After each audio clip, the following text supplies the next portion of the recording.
Boa noite, pessoal. Vou fazer um vídeo aqui então sobre mais um diário do velho aprendiz, David 50 mais.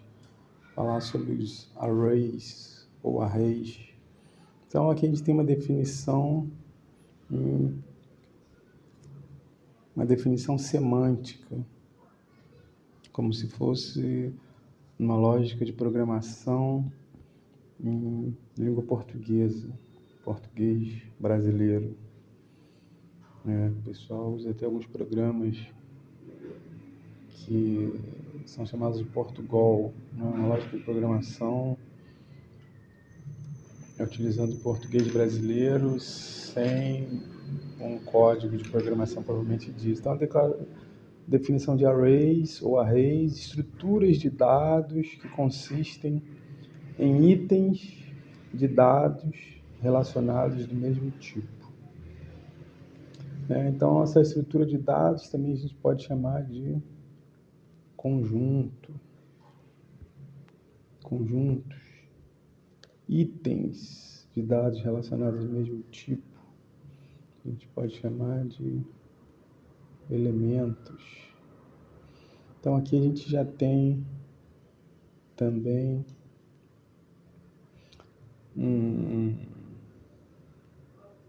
léxico da matemática, né?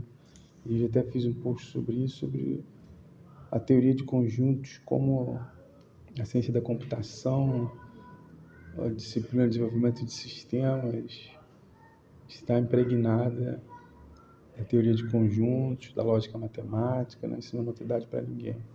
Às vezes quem está iniciando, então, a importância de estudar matemática. Então isso aqui é teoria de conjuntos purinho, né?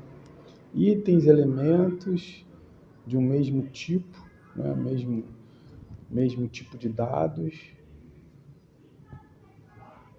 Então, por exemplo, inteiros, float, double, string, tipo de dados que estão agrupados em uma estrutura de dados. Então, teoria de conjunto, né? A gente tem aqui uma estrutura com um conjunto com vários elementos que pertencem a esse conjunto, mas que vão ter tipos de dados semelhantes.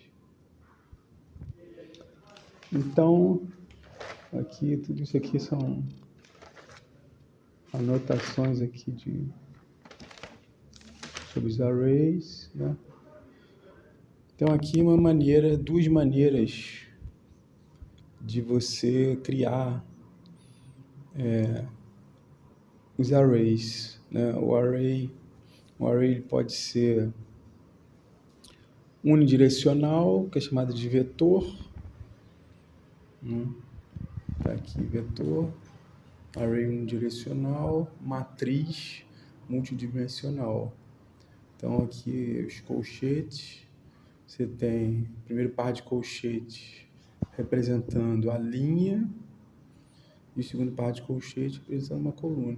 Uma estrutura de tabela, né, que na ciência de dados são a maneira mais intuitiva de se visualizar dados através da tabela, que são os dados estruturados, né? Dados tabulados, eles estão em tabelas que as ferramentas como Tableau, Power BI vão trabalhar com dados estruturados, dados já tabulados, né? E linguagem de Structured Query Language também. E existem linguagens que vão trabalhar com dados não processados, ainda não tabulados. Então, é uma tabela quando basicamente, né, um array multidimensional, chamado de matriz. E o vetor unidirecional, que é uma linha, né? Então, aqui, conjunto de elementos separados por vírgulas em Java, ponto e vírgula aqui da sintaxe. Então, a gente pode criar um vetor, por exemplo, declarando tem espaço aqui, vou fazer aqui mesmo, declarando o tipo de dados inteiro, abre e fecha colchete, então vou declarar aqui o nome, vou chamar de vetor mesmo, uma variável, como se fosse uma variável, né? Porque a variável ela só comporta um único valor por variável. E no caso aqui do vetor, né, que eu sei que é um vetor por conta dos colchetes aqui, né, como um prefixo, comporta mais de um valor, né, aqui para o mesmo nome. Então aí eu fiz o vetor, aí eu vou botar o new, depois o tipo de dados de novo, e dentro dos colchetes a quantidade de elementos do meu conjunto, do meu vetor, da minha estrutura de dados de mesmo tipo, que no caso aqui é o tipo inteiro. Essa é uma maneira de eu criar um vetor onde eu não declarei, não atribuí os valores. Eu simplesmente coloquei o comprimento desse conjunto, a quantidade de elementos que tem esse conjunto, que no caso é 7. Então, essa sintaxe aqui de new é um comportamento análogo, similar à criação de algum objeto em Java.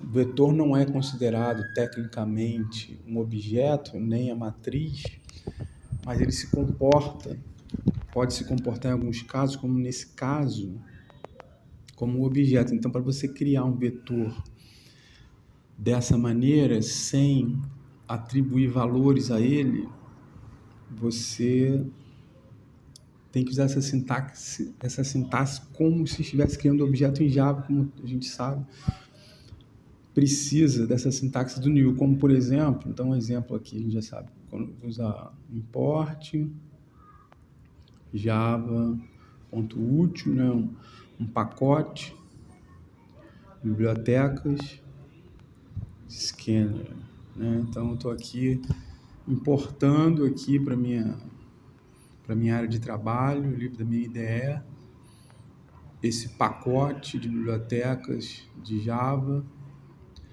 da classe Scanner. Como é que eu sei que é uma classe? Porque em Java as classes têm inicial maiúsculo. Essa classe ela vai poder criar vários objetos que têm atributos semelhantes e vai trazer vários métodos também para processar esses objetos. Então, quando eu crio um objeto, por exemplo, como esse aqui, como scanner, aí aqui o nome da variável, aí é com maiúsculo de novo, decorei maiúscula, minúscula, maiúscula, no caso de usar variável também com esse nome scanner, new scanner, né? E system, com letra maiúscula, .in. Então aqui crio um objeto em Java com essa sintaxe do new, né? Aqui esse system.in está representando que o usuário vai entrar com dados pelo teclado, prioritariamente, né? Então essa sintaxe de criar um objeto, ela é análoga aqui quando eu quero criar um vetor que não é um objeto propriamente, mas tem essa sintaxe análoga à criação de objetos em Java. Então aqui eu declarei aqui simplesmente que o comprimento, né? O comprimento do vetor em inglês, né? A quantidade de elementos. Outra maneira de criar um vetor eu declaro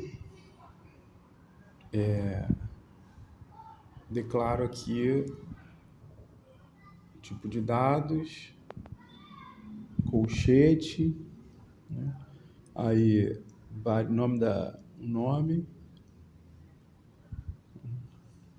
o nome do vetor, no caso estou chamando de vetor mesmo, abro chaves, posso botar os elementos separados por vírgulas, fecho chave, ponto e vírgula da sintaxe de Java para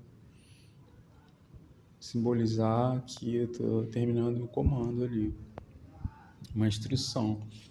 Então aqui eu já atribuí os valores desse conjunto de elementos. Atribuir os valores e algo muito importante serão os índices, que é cada posição ocupada pelos elementos desse conjunto estruturado de dados. Em Java, Python, C#, o índice começa em 0. 1, 2, 3. Então, aqui ele já subentende. Eu não precisei declarar, como aqui em cima, não precisei declarar o comprimento explicitamente, não precisei declarar a quantidade de elementos, porque ele já subentende. Aqui já está implícito que tem 1, 2, 3, 4 elementos, e eu vou ter os índices dos 4 elementos, mas começando em 0, tanto em Java quanto em Python. Já fiz um curso de Python de 30 horas, estou fazendo agora um de 60 horas aos sábados. Então, também em Python, o índice dos arrays e das listas também começa com o algarismo 0. Então, aqui eu atribuí os valores e implicitamente já está também declarado o comprimento desse conjunto de dados. Então, essa aqui é uma outra maneira de eu criar um vetor. Eu poderia usar também outros tipos de dados, não só os tipos inteiros. Eu poderia usar string, que é um tipo de dado, né? E abrir, fechar colchetes, e aqui o nome do vetor desse array unidimensional, eu poderia botar, por exemplo, funcionários,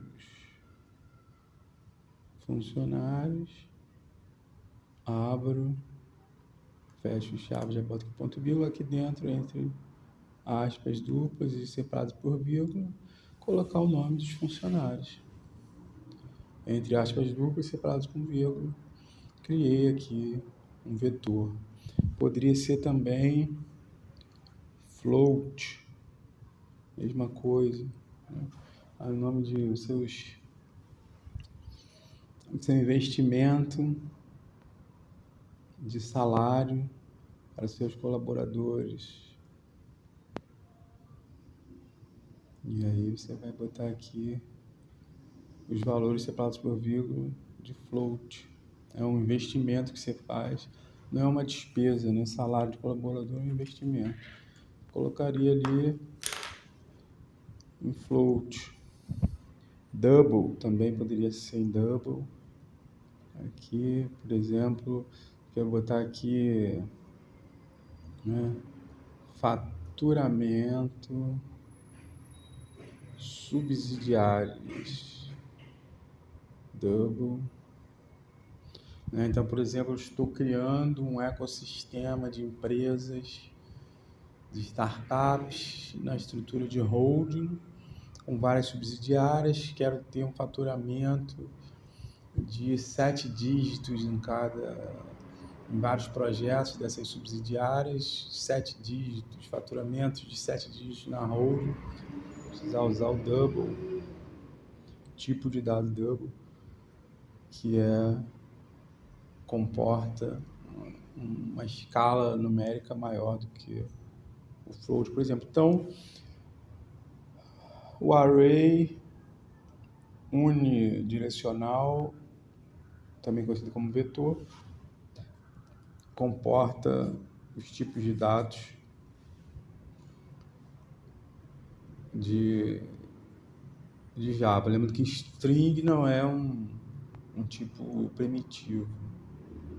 Os outros são int, float, double, são tipos de dados primitivos. O string não é, mas eu posso criar um vetor, um array, um conjunto estruturado de dados do mesmo tipo, usando esse tipo de dados string, que é uma cadeia de caracteres. Aí, desmembrando aqui essa estrutura aqui, então eu poderia aqui, se eu tenho um vetor aqui com 5 posições, com um comprimento de 5 elementos, seria aqui vetor índice 0, que é o primeiro elemento, segundo, terceiro, quarto, quinto elemento.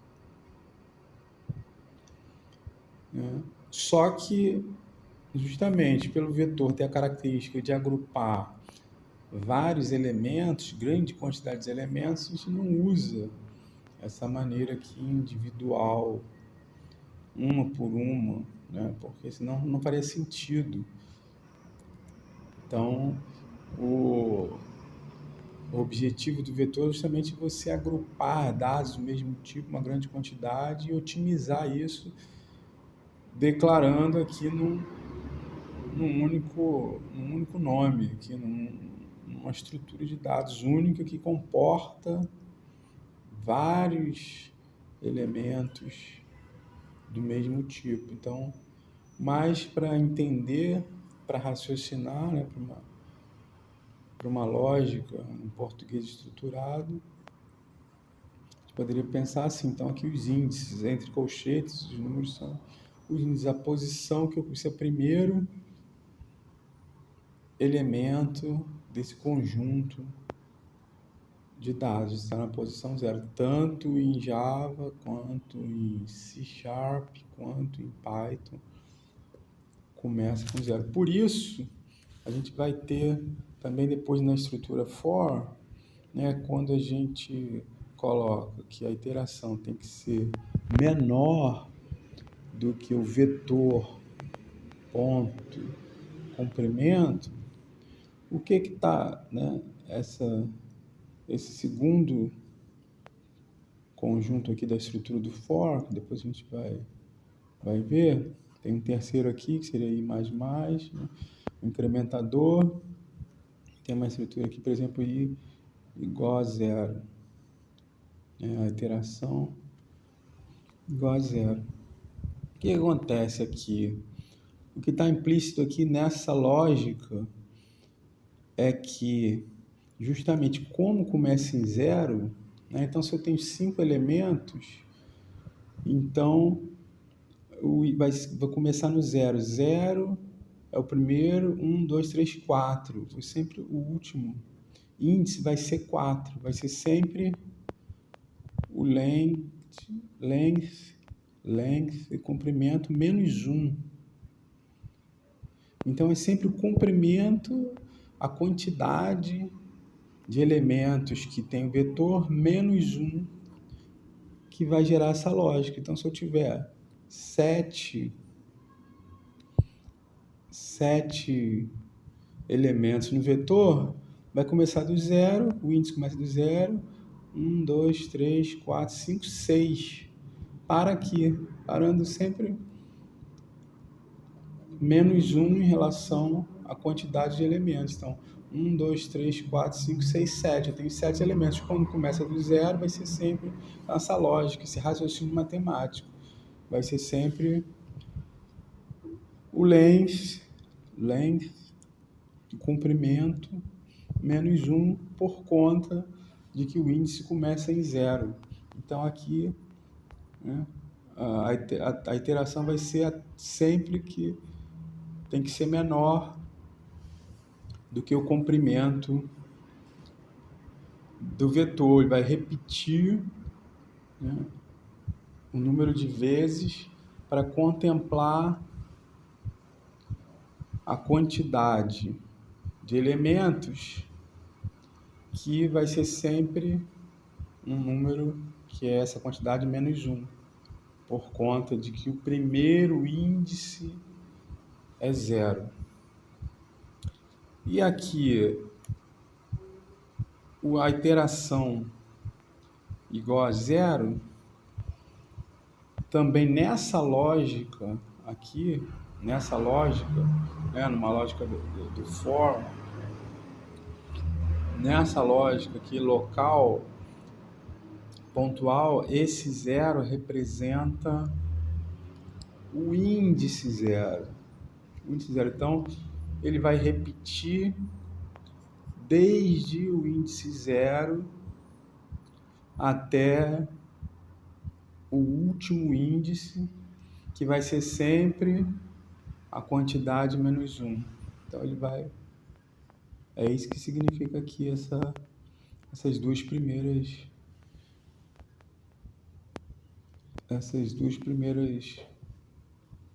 instruções, né? Vai iterar e vai percorrer os índices desde o índice 0, começando do índice 0, e sempre numa quantidade de vezes que seja menor do que o comprimento, porque pela lógica da primeira posição ser 0, a quantidade menos 1, então vai ser sempre menor do que o comprimento do vetor, da quantidade de elementos, e aqui vai estar incrementando, é um incrementador. Ele vai estar incrementando, ele vai passar pelo primeiro índice, incrementa com o segundo, com o terceiro, pela quantidade. Também, outra maneira, poderia escrever, outras maneiras de escrever também, é I mais igual, tem o I mais, pode ser o mais I, e o I mais já botei, né? Então, I igual a I mais 1. São maneiras diferentes, né, com lógicas diferentes. Aqui ele vai incrementar depois, ele pega o número, né, original, depois incrementa. Aqui ele já faz a soma antes, né, e depois vem com o número, né? E aqui é basicamente igual essa iteração aqui, I igual a I mais 1, essa interação aqui do I mais. Dependendo da complexidade do código, isso aqui pode fazer diferença, né? Código muito grande, dependendo do raciocínio matemático, da complexidade matemática, pode fazer diferença em você somar depois ou somar antes. Mas, em geral, em programas simples, né, tanto faz. Agora, existe uma prática que é você colocar o I mais de incrementador, né? E aí, então aqui, essa maneira aqui foi a maneira que eu consegui entender, né, essa sintaxe aqui para esse raciocínio do vetor, né? Aí depois tem aqui muito comum, né, algo muito comum aqui nesse tipo de estrutura de dados, que é a soma dos elementos do vetor. Então, aqui você tem número inteiro, os colchetes representando que é um vetor, ou seja, que vai ter múltiplos elementos do mesmo tipo atribuídos aqui ao nome do vetor. Aí a gente declara e inicializa já ao mesmo tempo a variável soma, né? Olha aqui a diferença, né? A variável, ela recebe um único valor, pode ser atribuído a ela, mas também você tem aqui os tipos de dados declarados, por isso que fala que Java é uma linguagem altamente tipada, porque você o tempo todo está declarando explicitamente o tipo de dados. E aqui a diferença fica aqui na sintaxe, você tem os colchetes para representar que é um vetor. Se fosse uma matriz, estaria 2 pares de colchetes. Se fosse uma matriz. Então, um programinha aqui de soma vetor, né? Aqui o PS vem, public static void main, aquela sintaxe toda. Então, aqui declarei vetor, já inicializei atribuindo os valores, ponto e vírgula da sintaxe do Java. Declarei a variável de soma, inicializei com 0, que é um valor neutro, né? Aqui sim, o 0 é o valor neutro, né? Para fazer esse procedimento aritmético. Então, que não vai interferir. Já inicializei, é considerado uma boa prática para não dar erro depois no restante do código, que você já declarou e já inicializou com o valor 0, que é neutro, você vai poder fazer todas as iterações. Então, for, então para aí essa sintaxe aqui, 2 pontos, para cada elemento, né, de tipo de número inteiro, para cada elemento, que são esses elementos aqui, os elementos do vetor, os elementos do conjunto, para cada elemento do vetor, né? Eu chamo aqui a variável, aí aqui a sintaxe, né? Aqui vai estar o processamento propriamente dito, para cada elemento do vetor, cada elemento, 1, 2, 3, 4, 5, né? Um vetor com comprimento de 5, quantidade de 5 elementos. Para cada elemento desse, eu chamo a variável soma, que eu já declarei, já inicializei, e aqui mais, então vou somar cada elemento, aqui essa sintaxe já faço a soma junto com com o resultado. Então, eu faço a soma de cada elemento desse do vetor.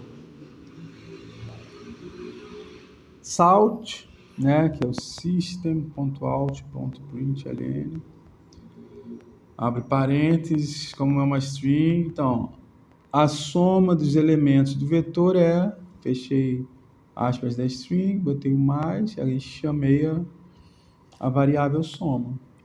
Chamei a variável soma, fechei parênteses, ponto e vírgula. Então, aqui fiz com esse elemento, aqui é o it for. É o it for. E também poderia fazer com outra lógica do for, aqui int, também vetor, né? Criei um vetor com os elementos, mesma coisa, inicializei a variável soma, atribuí valor a 0, que é neutro, já está inicializada, é uma boa prática para não dar erro posteriormente em programas grandes, códigos grandes, complexidade, é uma boa prática para não dar erro. Aí aqui for, int, a iteração vai começar o i, né, que é também uma convenção da iteração do contador, também pode ser usado também aqui o nome dessa variável como contador, ou it de iteração, e em inglês também iteration. um procedimento comum estabelecido de usar essa variável i para esse procedimento. Então, para cada iteração aqui, ó, vê que aqui já o zero já tem outro significado. Para cada dessa iteração, começando do índice zero, né, do índice zero, vai percorrer aqui desde o índice zero, né, aquilo que eu já expliquei, né, vai ser menor. Então, essa iteração ela vai se dar pelo número menor da quantidade total de elementos, porque a quantidade total de elementos vai ser menos 1, justamente porque o índice é zero. E aqui vou incrementar. Então, percorrendo do índice zero, incrementando índice por índice,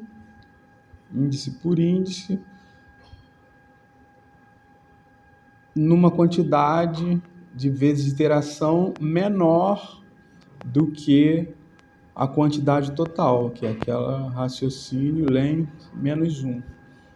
Que você tem 1, 2, 3, 4, 5 elementos, começando do zero.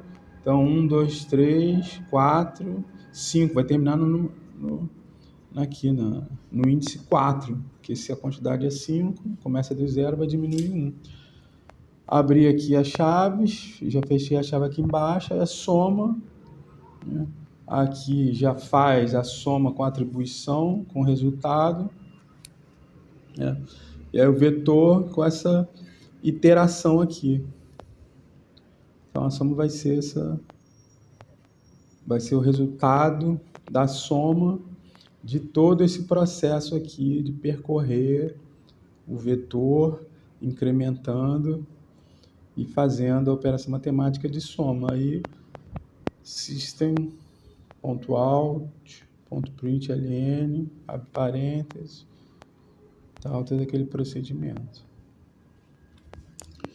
Então, mas tem outras páginas aqui dos meus estudos, mas o vídeo já está com 30 minutos, vou parar por aqui, né? Vou falar aqui também essa parte teórica aqui, que então quando eu faço a criação de um vetor desta maneira, a lista inicializadora, né?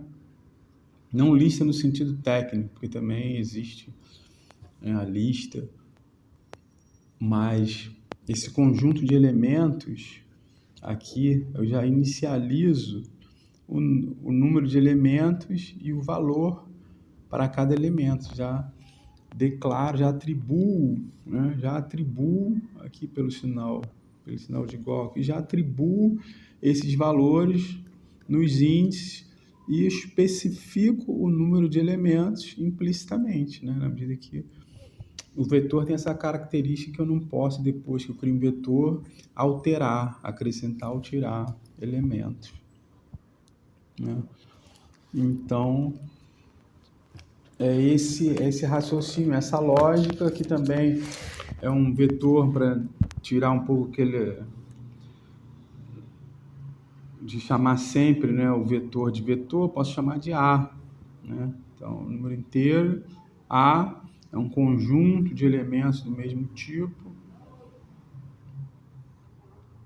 Aí aqui posso também botar o total, ao invés de soma, posso chamar de total também, inicializei com zero, e aquele mesmo raciocínio, né? Então, o total vai ser a soma, né, o resultado da soma dessa iteração aqui, ou seja, ele pega cada índice e vai incrementando um a um, fazendo a soma,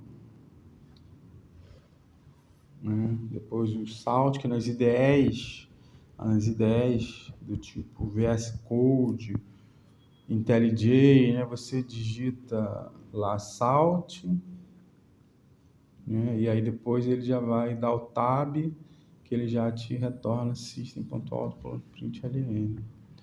Bom, aqui foi que eu comecei o vídeo, né, com essa definição aqui semântica do português estruturado, o número da posição entre colchetes é chamado de índice, né? Então, eu posso botar aqui, né, o índice aqui 0, o índice 0 é 1, né? E assim sucessivamente. Aqui é a maneira de raciocinar também, quando eu tenho aqui esse procedimento aqui da iteração. Na verdade, a soma é o vetor, o índice 0 do vetor, né, mais aqui o índice 0 do vetor, mais o índice 1 do vetor, mais o índice 2 do vetor, e assim sucessivamente. Esse é o procedimento aqui que está implícito aqui quando a gente usa essa sintaxe aqui do mais igual, né? Arrays podem ser declarados para conter qualquer tipo de dados, igual a gente falou, né? Pode ser inteiro, float, double, string.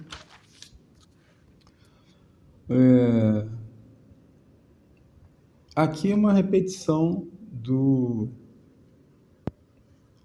soma, eu já passei por aqui, né?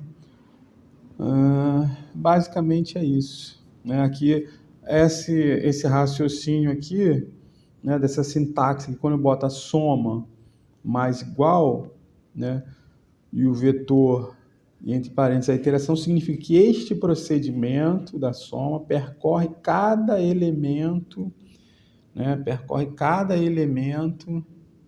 do vetor, né, dos índices do vetor, né, porque o índice é uma coisa, o índice é isso aqui, isso é o índice e esse é o valor do índice 0, que é o primeiro elemento. O índice 1, né, é o segundo elemento que tem um valor, aqui no caso, de 2, variável. Então, cada elemento do índice do vetor e vai somando um a um. Aí você tem aqui, né, o I++, né, o incrementador. Então, soma mais igual o nome do vetor, né, com a iteração, significa que esse procedimento percorre cada elemento do índice do vetor, vai somando um a um, né, que é simbolizado pelo sinal de mais lá da iteração. Ou seja, o processo de adição percorre repetidas vezes, por isso que tem a iteração, os elementos dos índices do vetor e vai somando os valores dos índices. É isso que essa sintaxe significa, né? Aqui também o significado desses dois pontos naquela estrutura de repetição que é chamada enhance for loop, né? Ou for each loop. For each loop tem essa sintaxe que é para cada elemento na coleção, né? Então, basicamente é isso aqui. Bom, tem outras coisas aqui, eu já expliquei por que menor e não menor igual, que os índices em Java começam em 0, em Python, em C Sharp, né? Então, o último índice válido é sempre a quantidade, o comprimento menos 1. É sempre o último momento válido para não extrapolar a quantidade. Então, usar o menor do que o vetor .length garante que paramos no último elemento sem ultrapassar.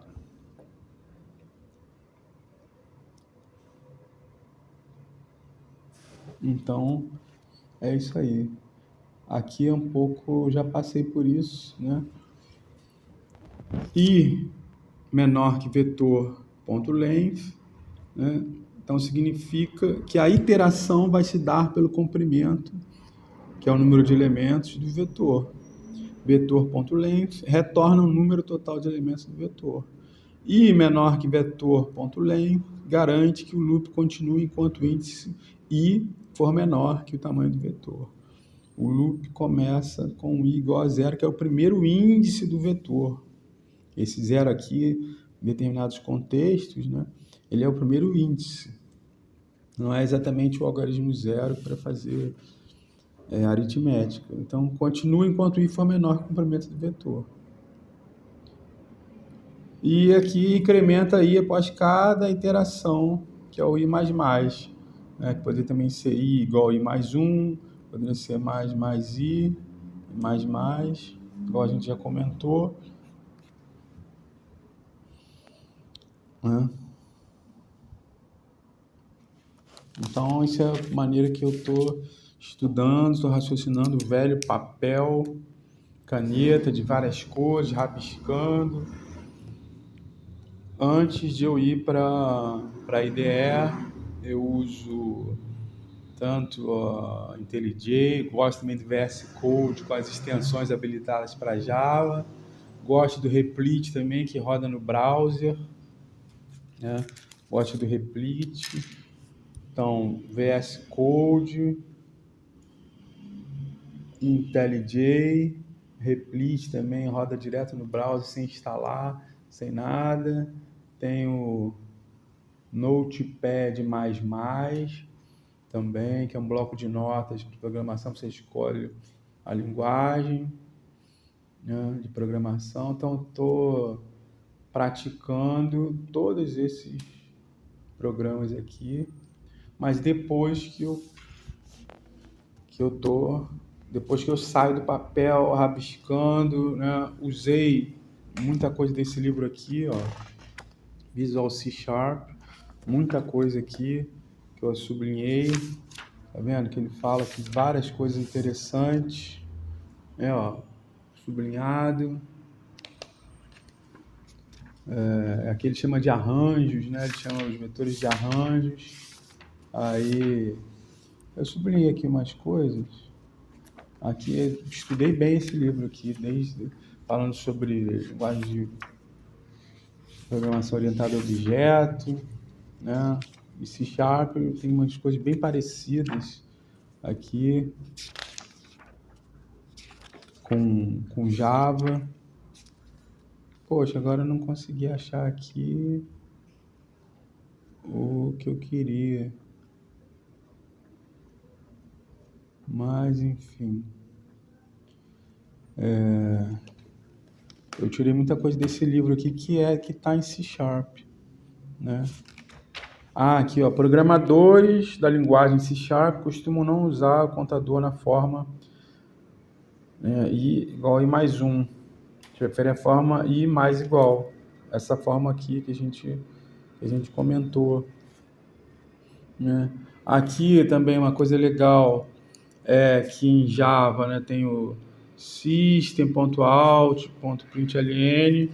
Em C Sharp, o comando é console.write, abre parênteses, também a string entre aspas duplas, e o ponto e vírgula, muito parecido com o Java, né, a sintaxe. Aqui o padrão Pascal Case, né, que são aqui duas maiúsculas, né? Em Python é o mais simples, né?